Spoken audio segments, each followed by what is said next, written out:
Good day, YouTube. My name is Colin, and today I'm going to go over 3 books that I think are must-reads for anybody who is into personal finance and investing.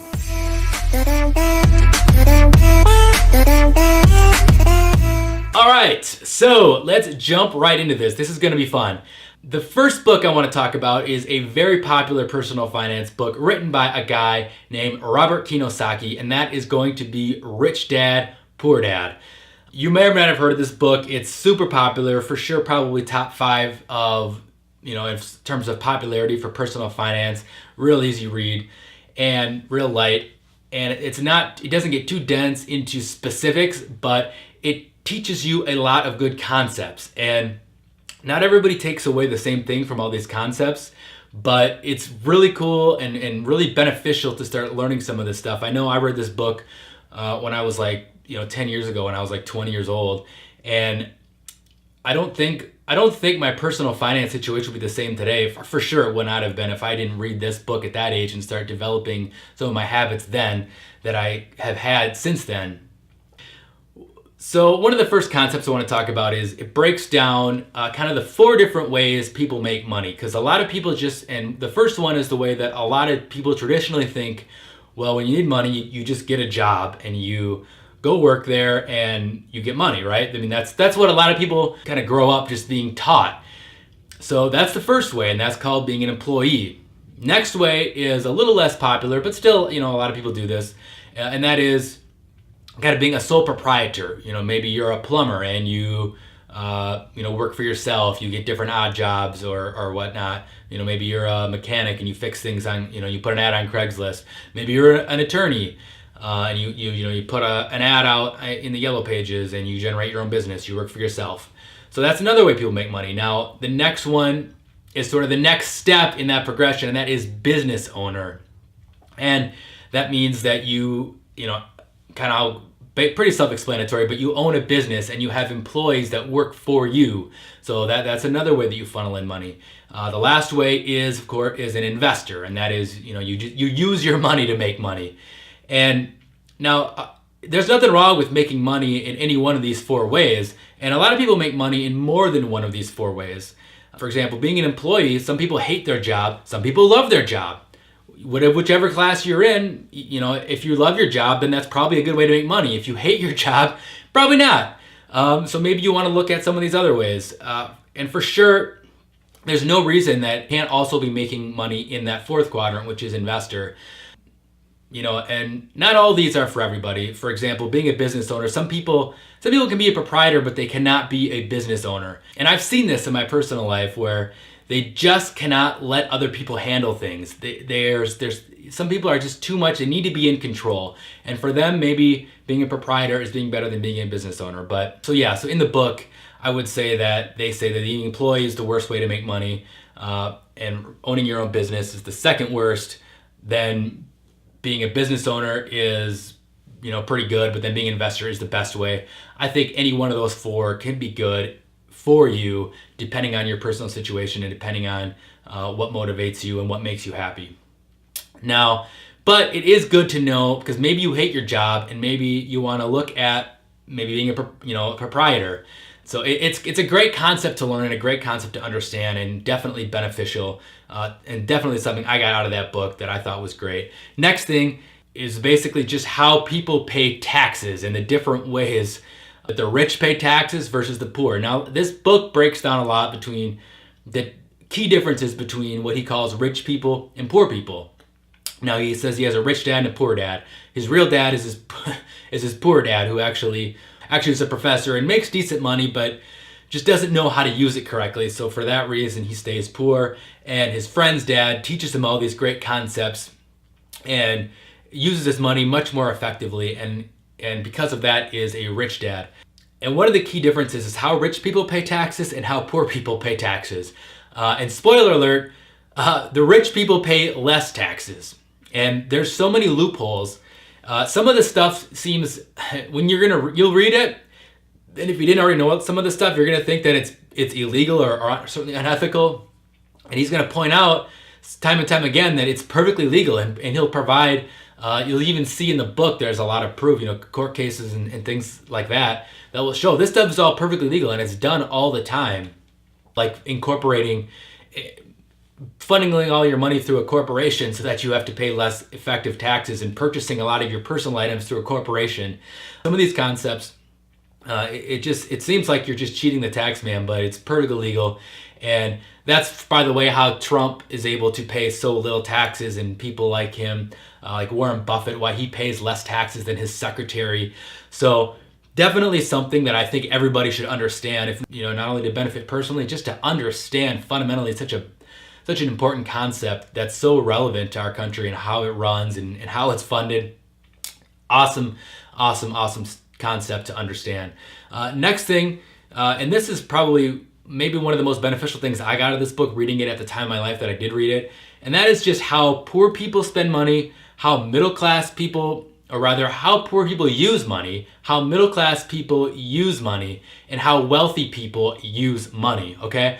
Poor people buy stuff. Maybe they go out and they buy new clothes, or they buy concert tickets, or they buy just basically it's all crap. Okay, that's how poor people spend money. Just useless. It's just ineffective. They're not tracking it. They don't really think about wealth. They just buy stuff that makes them happy. Okay, that's how poor people spend money. Middle class people spend money somewhat similar, but it's on bigger stuff. Okay, maybe it's a nice car, maybe it's a nice boat or jet skis or whatnot. Maybe it's a big house. Stuff that they think are assets but are really liabilities. Okay, and then rich people spend money primarily on things, or use money to make more money. Okay, either through a business, through investing, through that type of thing. So they're perpetually making their money work for them, not working for their money. To me, at 20 years old, that was revolutionary. I could have started buying, wasting my money on cars and weird stuff and stupid stuff like that, but instead I was investing my money and looking at ways I could utilize my money and build money off of it. So that was very beneficial to me. And I talked a little bit about assets versus liabilities, and that's probably another, if I could say, I don't want to, every time I say another concept from this book, I say it's like the biggest concept, but another huge thing, another big takeaway is what is defining an asset and defining a liability. Before this book was written, everybody just thought, well, anything that's worth money that you own is an asset. And Kiyosaki really just redefines an asset as anything that makes you money is an asset. Anything that costs you money is not an asset, is actually a liability. For example, buying a car, it just depreciates. The nicer the car you get, the more you got to pay in insurance, and it just depreciates faster. The more you spend on a car, the more you're going to lose every year in depreciation. So a car is not an asset. Even though it's worth money and you have it, on a balance sheet it would show up and be reflected as an asset. You should not think of it as an asset, because that is not that rich mentality that's going to make your money work for you and that type of thing. You're going to be stuck in that middle class unless you could stop looking at those types of things as assets. Okay, just stuff. Do not look at stuff as assets. That's the only way you can break out of the middle class. So many great concepts you can take away from this book.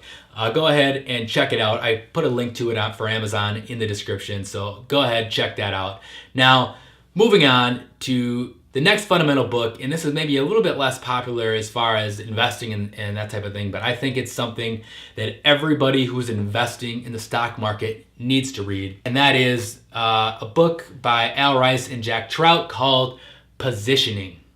Okay, very quick, easy read, as you can see, pretty thin, but so many good concepts. And after you read this book and you understand the concepts in this book, you will not invest in the stock market the same way. You will look at companies completely different. I know I did. I looked at every business differently after I understood what positioning was. And it's kind of the 5th P in marketing, if you will. It will change the way you think about a company and whether it can be successful or not.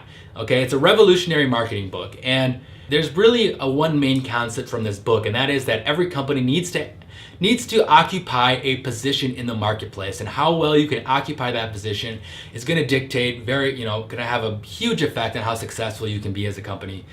For example, you can look at companies historically that have done a great job at finding a position in the market and companies that have not. I remember I was at a focus group actually for Wendy's, and this was several years ago, and Wendy's was trying to position themselves as kind of a little bit a tier above McDonald's or Burger King, if you will, and kind of occupy that position. And they had us all come in and talk about Wendy's and what we thought about it. If you haven't been a part of a focus group, it's just like you get in a room with like 10 people that are similar demographics, usually to you, and the company wants to hear you as a consumer, what you think about the product. And it was just interesting because, and the only reason I bring this up that I participated in this is because I remember they were asking us, well, how do we position, how they were trying to figure out how they could get us to think about Wendy's as maybe a tier above Burger King or McDonald's. How do we look at it that way, as kind of a higher quality, maybe you spend a little more, but it's a little bit better quality? And I was like, well, there's no way you can look at this kind of that premium quality restaurant because you guys have a $1 menu and you sell a 99-cent bacon cheeseburger. Like, I'm not gonna look at you in that light. And they're like, no, that's not the right answer. Tell us what, help us. The guy who was running the focus group, I don't think he ever read this book because he didn't understand a fundamental marketing. He didn't understand positioning. So anyways, they asked me again, they asked me specifically after I told the guys, look, I don't think you're ever going to make me think that Wendy's is going to be, I'm never going to have it in my mind. I'm never going to occupy I'm never going to think about your brand in that way because you have a 99-cent McDouble or whatever it is, a 99-cent bacon cheeseburger. And they're like, well, no, and they asked me again, we are going to occupy this market. How do we do it? And then I said, look, you want to occupy that market? Okay, open up a new restaurant and don't call it Wendy's. Okay, call it something else. Call it Michael's or whatever. And then they sell burgers that are higher end, and Wendy's sells the $1 menu stuff. Because you can't be A and B. You got to have one position in the market. You can't just come in there and occupy all of it. For example, some companies that have done a great job at this, like Chipotle. All right. Now, Chipotle occupied, before Chipotle, you had fast food restaurants and you had regular restaurants like Perkins or Applebee's, those types of places where you go, you sit down, and now they might give you a little higher quality food than McDonald's, but you pay a little more, you gotta have you served, and you gotta leave a tip and all that kind of stuff with your server. And Chipotle came in and they introduced a little higher quality food in a casual environment, okay? They found there was a wide open position in the marketplace, in the restaurant space, and they came in and they crushed it. And that's why they're so popular. Now there's so many other restaurants trying to occupy that market as well. If you don't know, there's so many Chipotle not really copycats, but there's so many other restaurants coming in and trying to occupy that same kind of higher quality food at a casual environment type of place with that same type of price point that's in between, say, McDonald's or a sit-down restaurant. And McDonald's, here's another thing I want to point out, because McDonald's used to own a major part of Chipotle, okay? McDonald's knew, and they were smart enough to know, they obviously knew about positioning. Somebody at McDonald's read this book, I guarantee you, because they knew we're not going to put out premium burritos at McDonald's and compete with Chipotle, because we can't be that fast food and that higher end dining experience. You're never going to do that. That's just not how the minds of consumers work, okay? They're not going to see you in both lights. They're going to see you in one light or another. So they did the smart thing, okay? They had their McDonald's restaurants, and then they invested and had a position in Chipotle, a whole separate restaurant with a whole separate name, doing a whole separate thing. Companies that have done this great are companies like Tesla, all right? Before Tesla, there was high-end sports cars, luxury cars, and then there was electric cars that were not that were, that were not cool, were not fast. And Tesla came into the market with both electric and high-end fancy cars that were one and the same. And boom, there you go. You got a great idea and a great product, wildly successful. The resorts. Now, one of my ones I spoke about is a good investment for December. And they are not just another ski and snowboard resort company. Okay, they are premier resorts. All right, when you go to one of these places, they're going to have premier snowmaking. They're going to have higher end dining and shopping experiences. They're going to be different. They're not going to just be some other random resort. They have a position in the marketplace. They do a great job of that. So in short, in summary, positioning, I highly recommend you to read this book, because positioning is something that it's a marketing concept that I really think that every investor should understand, so that they can accurately assess a company and decide if they want to invest in it. You're going to be a much more sophisticated investor if you can understand this major marketing concept that is positioning. All right. Now, my last book that I really want to touch on is a book that a lot of people touch on in this field, because it is probably the Bible of investing. It's like the most popular investing book there is. It's a book that Warren Buffett says this guy who wrote this book was probably one of the most influential teachers of Warren Buffett. Okay, Warren Buffett read this book and then studied under this guy. And this guy is Robert Graham, and he wrote the book, The Intelligent Investor. Okay, hands down, it's a book that everybody in the stock market, if you're interested at all in the stock market, this is a book you should be reading before any other book, really, because it teaches you the basic fundamentals of value investing, of how to read or what to take away from market fluctuations.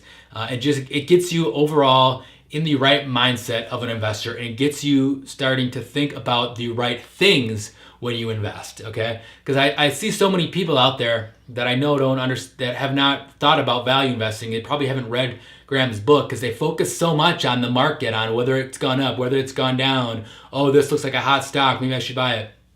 Okay. Value investing basically is looking at just measures like book value, like PE, and comparing that to market price. All right. That's in short value investing. All right. And understanding how to do that is what is going to make you money long term. It's a proven record for success. It's what Warren Buffett teaches. It's how he has been so successful.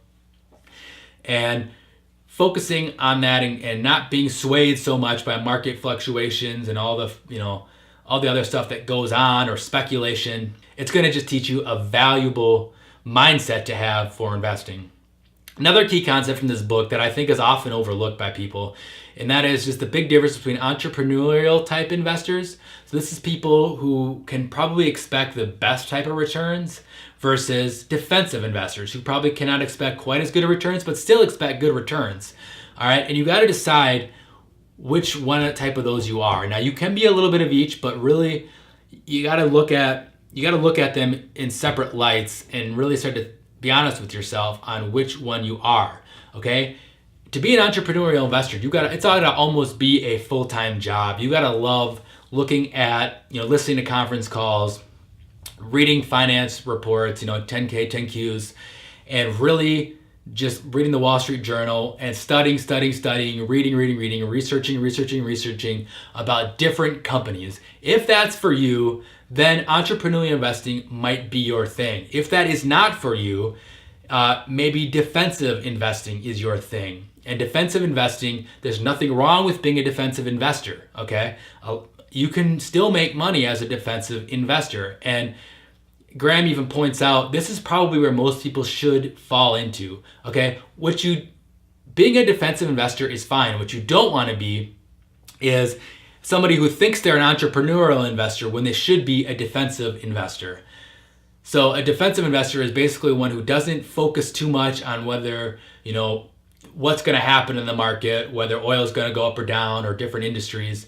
But it's somebody who maybe uses just purchases index funds and that type of thing. You can use something like dollar cost averaging, where say you spend $1,000 every month. I'm going to put in the stock market. When the stock market's up, I'm going to buy less shares because I'm still spending $1,000. When shares are cheaper a certain month, that $1,000 is going to buy me more shares because the shares are cheaper. So I'm buying more shares at lower prices and less shares at higher prices. That's dollar cost averaging. it's going to teach you things like that. So even if you are a defensive investor, this is still a super beneficial book to read because you can identify yourself as such and learn how to make money in that type of way with the type of time you have to invest. So there you have it. Those are my 3 books, okay? In no particular order. We're starting things out with Rich Dad, Poor Dad by Robert Kiyosaki. I'm also recommending Positioning by Jack Trout and Al Rice because I think this will fundamentally help you understand how to value companies and how to pick companies that are going to be successful in the stock market. And lastly, it's Benjamin Graham's The Intelligent Investor because this is going to teach you fundamental concepts that every investor needs to know in terms of value investing. All right.